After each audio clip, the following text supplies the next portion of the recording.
I think this last quarter of 2025 is going to be a good one. I think this last quarter of 2025 going into 2026, we're going to see a lot of good dramas come out. And I am actually excited in advance for this because up to now, the amount of dramas in this year that I have watched that I really, really liked, that are Korean dramas, are actually a few in between. And so when I see something that is a little fresher or something that just catches my attention, I'm actually really excited. And I think that this latter half of 2025, going into 2026, we have some really good dramas that are airing soon or about to air or, will air in 2026. And so in this episode, I just wanted to talk about a few dramas that have caught my attention that I am looking forward to, and what I hope comes out of them. Because, you can like a synopsis, good and well, how it reads, but really it could still turn out bad. So I'm going to kind of give what I hope to see in these dramas, and just talk about like all these dramas I'm looking forward to. So the first drama I'm looking forward to is Dear X. Dear X airs on November 6, 2025, and it stars Kim Yoo-jung and Kim Yeon-dae as the main characters. Kim Yoo-jung plays Becca Jin, who is this girl that grows up kind of having experienced domestic violence, right? So to an extent, she grows up almost sociopathic in nature because that's kind of how she survived growing up. And, with this ability to like manipulate people and read people and play on emotions, she's able to kind of become a top actress, right? And so she's in the limelight, right? Then we also have Yoo Jun-seo, who is played by Kim Yeon-dae, right? And he's, I guess, her confidant and someone she trusts, but it seems like he might become an hindrance to her. And according to my drama list, he is the one that brings about her downfall. So that's basically what this drama is about. I think what caught my attention about this is just the idea that the female lead is not a good person, that she is a villain. She's a villain in the story. She is someone we might not want to root for, and so I think that's just interesting to me. I like sometimes when I see dramas where the female lead is not just pure or good, because I feel like that's not realistic, and also we've seen that a billion times. So having a character like this, I enjoy watching characters like this. And I will say that there have actually been really, really good dramas like this that I've really liked in the past. For example, Miss Ripley, that's one drama that, follows this girl that basically uses her charms, uses her beauty to kind of seduce men. And obviously doesn't turn out well for her. I wish it did, honestly, because that would also just be new.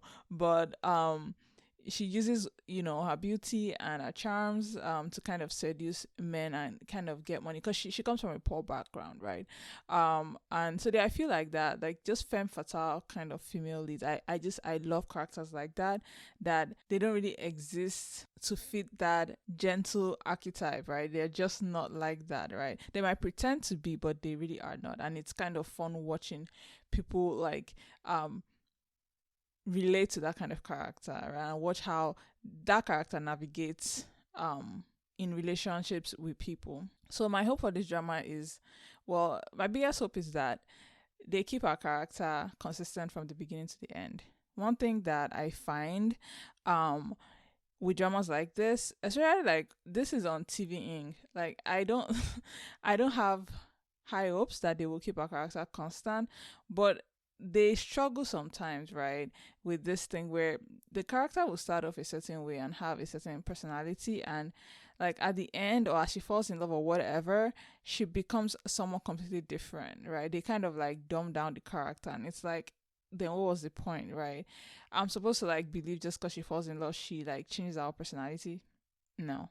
So I hope that whatever like her personality is, she remains the same till the end.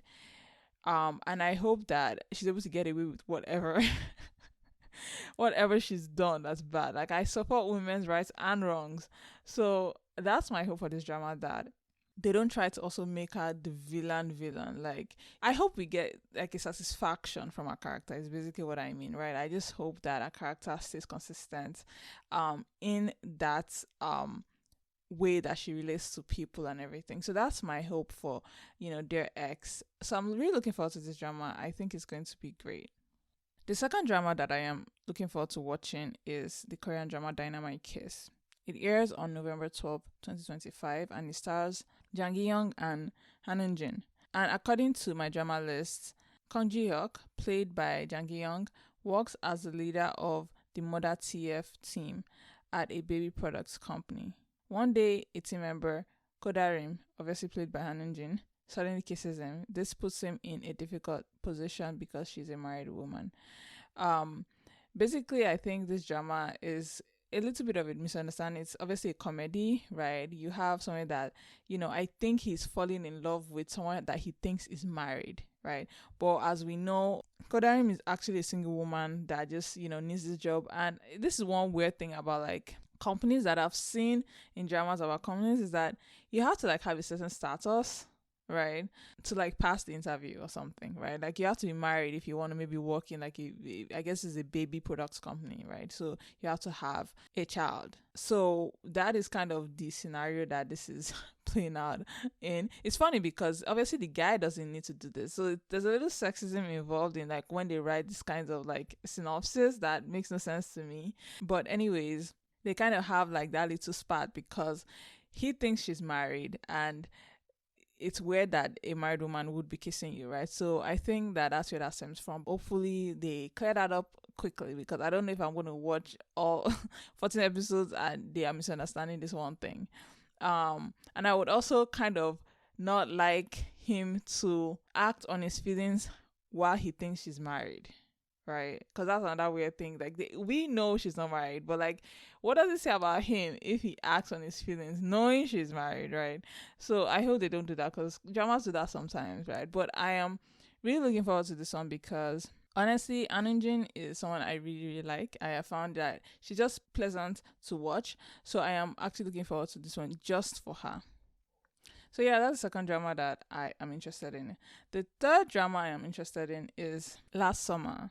This is a drama that airs November 1, and it stars Jae Wook. You guys know I love Jae Wook, so like I was gonna watch this, but it stars Jae Wook and Choi Sung-eun.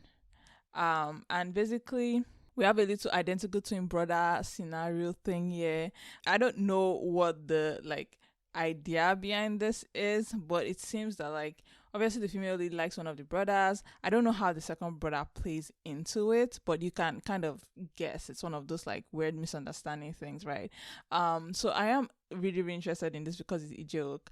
And I just love his acting so much. I think he's such a good actor, and I am still shocked that he is not in more things. I don't know why I thought after like Alchemy of Souls, which for those who don't know, Alchemy of Souls is like the first drama I ever covered because I was just that into it, right?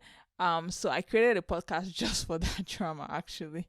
But yeah, I thought that after Alchemy of Souls he would like blow up and like be acting in everything. And if it was like back in the day, it would have, but I feel like the pool of like the amount of dramas that are made every year in Korea is getting smaller and smaller, right? As opposed to I feel like China has like just had this boom, and like there's so many dramas in like a single day sometimes, right?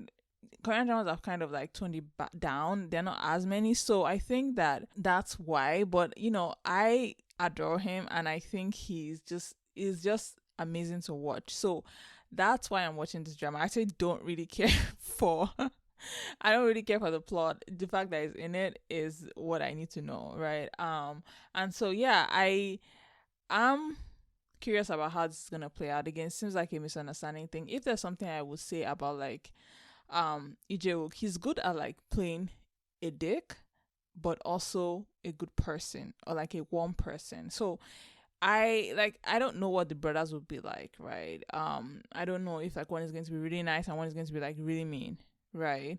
But I think that if that's the case, Lee Jae-wook is a perfect person to play these two identical characters, because he's able to like pull in like this new personality when he has to act like a terrible person, and he's also good at being able to like pull in like just a one person. Case in point, Extraordinary You and Alchemy of Souls, right?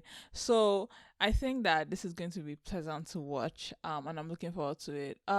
November seems like it's going to be a good month, and not enough time in the day, honestly, not enough time in the day. But yeah, those are the three dramas I am looking forward to in November. And I'm sure more and more good dramas will be coming out even after that. And I'm going to be staying on top of that. If one catches my attention, you will hear about it on this podcast. So yeah, that's really all I have in this episode. Thank you guys so much for listening. I hope you guys have a lovely rest of your week. Have a lovely one. Bye.